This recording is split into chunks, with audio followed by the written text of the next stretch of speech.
lá. Bom, gente, nós estamos aqui, primeiro, a agradecer a Deus e gratidão aqui para o Supercérebro por nos proporcionar toda essa estrutura, toda uma recepção. Estamos aqui produzindo esse podcast com vários amigos, alguns ali na piscina, já curtindo ali o pôr do sol, e nós aqui nessa construção. Bom, vamos aqui com a minha amiga Silvana Fujita, né? Entrevistar um grande amigo que eu já conheço há 30 anos, já tem uns tempinho, né? Tem um tempinho aí de Rotary, tem um tempinho um pouco mais antes do Rotary, né? Eu associo o Flávio sempre à terra, né? À agricultura, ao cheiro da terra, né? Mas hoje a gente vai ouvir falar de Instituto Lobas, né? Silvana, tire desse homem o melhor que ele tem com relação ao Instituto Lobas. Oi, Flávio.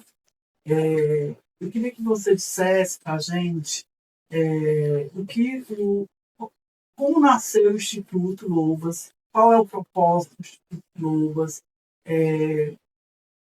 quais são alguns projetos que ele já desenvolve.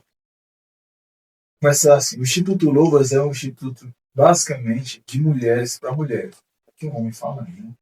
Então as mulheres de um bom grado, até como ensinando os homens, me recebem muito bem isso mesmo, certo?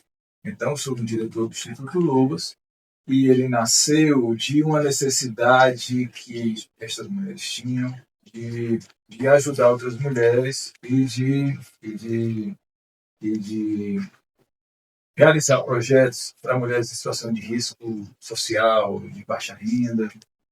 Então, a gente começou em 2023. Quando a gente começou em 2023, a gente não existia no Instituto Lobas, certo? A gente começou desenvolvendo projetos para outras associações, para outros institutos. E a gente começou a fazer, a coisa ficou tão bem feita, o pessoal trabalhava tão bem, e surgiu essa ideia de a gente começar uma associação, realizar nossos projetos, nós mesmos.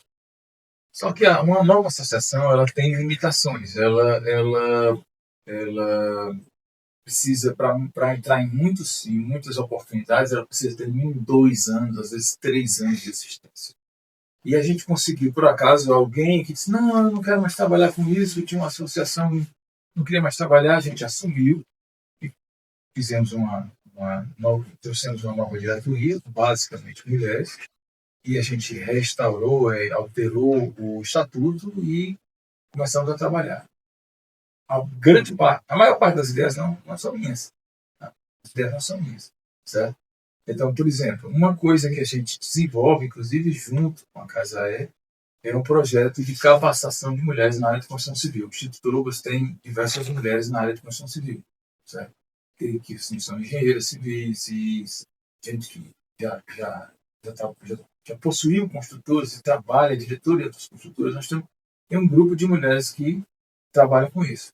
E existe uma demanda muito grande para trazer mulheres para a área de construção civil, especialmente para essas áreas de acabamento, de finalização de obras, seja instalação elétrica, hidráulica, seja limpeza de obras, seja pintura, penalização, que as mulheres têm muito mais capricho do que os homens nisso.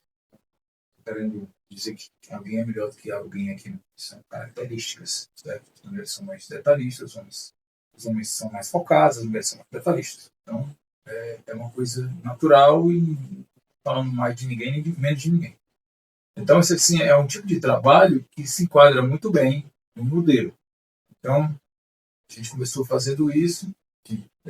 Primeiro, antes do Instituto nascer, já tínhamos trabalhado no projeto para capacitar 120 mulheres de construção civil. E, novamente, eu digo, esse projeto não nasceu da minha cabeça, certo? Mas foi muito bem sucedido, foi muito bem conduzido, certo? Nessa área eu escrevi parte do projeto, não fiquei à frente dele, foi muito bem sucedido. E quando o Instituto Lobas começou a atuar, nós trabalhamos em 2 áreas. Mais 120 mulheres capacitadas na construção civil, e aí foi a hora de eu poder, como você disse, me divertir um pouco, fazendo o que eu gosto, certo? Então, assim, a gente parece estranho, né? Mas eu sou advogado de formação. Eu advoguei muitos anos, eu era um bom advogado. Na minha família, a gente cresce com aquela coisa, né? Os exemplos da família, com as pessoas que são referências dentro da nossa casa, como, por exemplo, meu pai, que era um advogado brilhante, meu avô, que era um homem da terra, um agrônomo brilhante. E eu acabei seguindo o modelo do meu pai, certo? Me tornei um advogado por um bom tempo. Foi uma experiência muito, muito gratificante. Eu tive a oportunidade de realizar excelentes coisas, mas aquilo não era eu. Eu comecei a descobrir que a gente sabe quem a gente é quando a gente olha quem a gente era quando a gente era menino. O que você gostava de fazer quando você era criança? Né? Eu gostava de estar no meio das pessoas, de me relacionar com as pessoas. Eu gostava de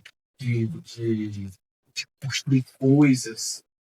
Eu gostava de estar no meio do mar, ou então plantando, ou então lidando com bicho, ou então dentro do mar.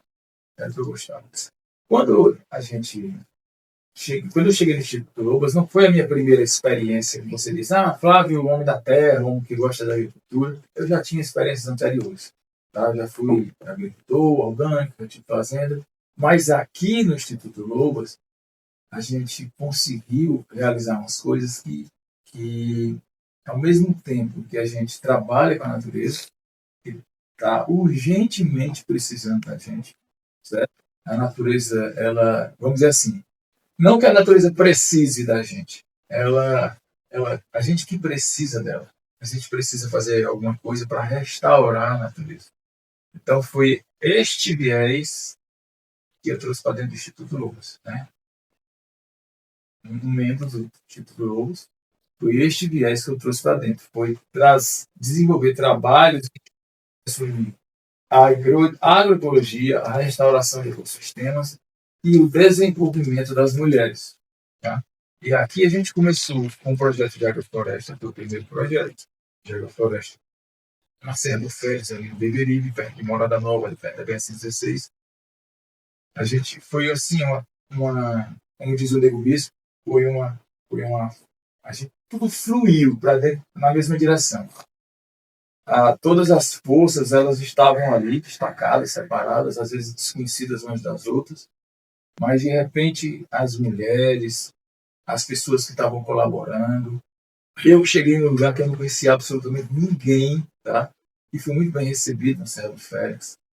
Os homens que quiseram trabalhar neste projeto também, que assim como eu, foram beneficiários de uma grande transformação.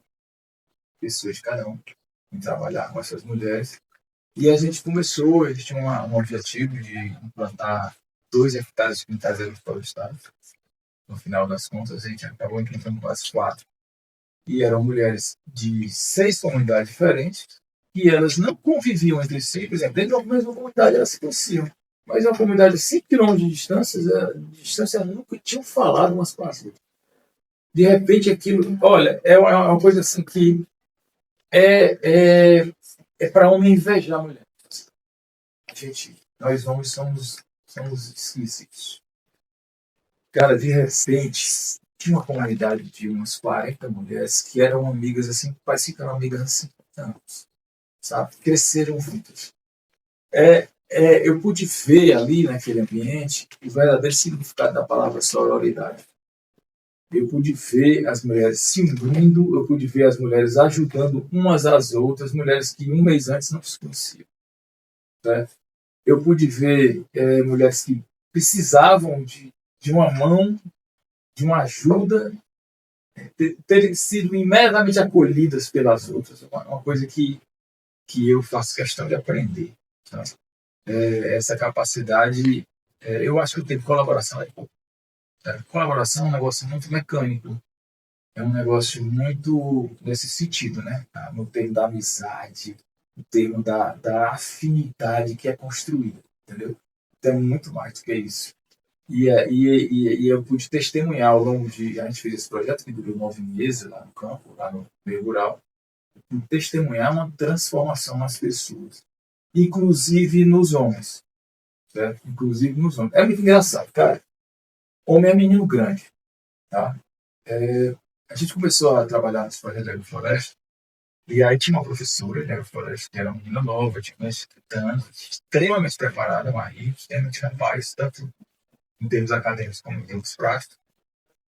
Mas ela não conseguia lidar com os homens, porque os homens realmente mais são muito complicados, cara. Ela explicava uma coisa que, na mesma hora, as mulheres se entendiam, começavam a trabalhar e os homens competindo uns com os outros. Fazer melhor, ficar melhor. Com pouco tempo, as mulheres resolviam o problema. Eu tive que aprender junto com eles a colaborar, certo?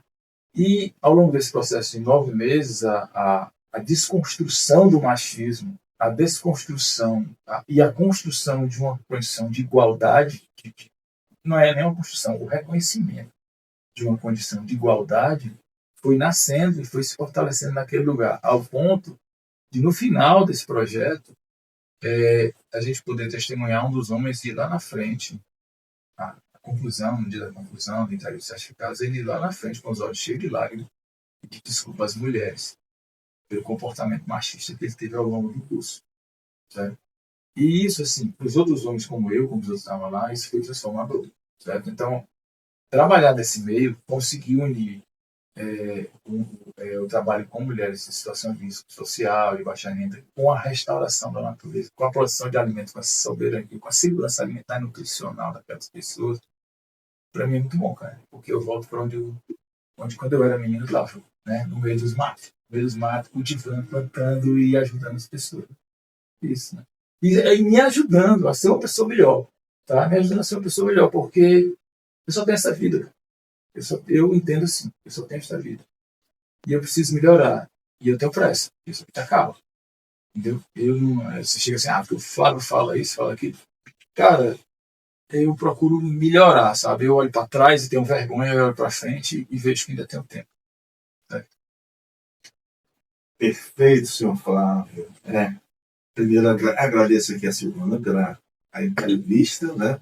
E o Flávio, é isso, gente. Vocês percebam as palavras, ele praticamente. Vejam esse podcast mais uma vez, você vai ver que ele não repetiu palavras. É um dicionário de a cada palavra ele tem 5, 6 sinônimos. É um rábula da língua portuguesa. Obrigado. Obrigado, Obrigado, gente.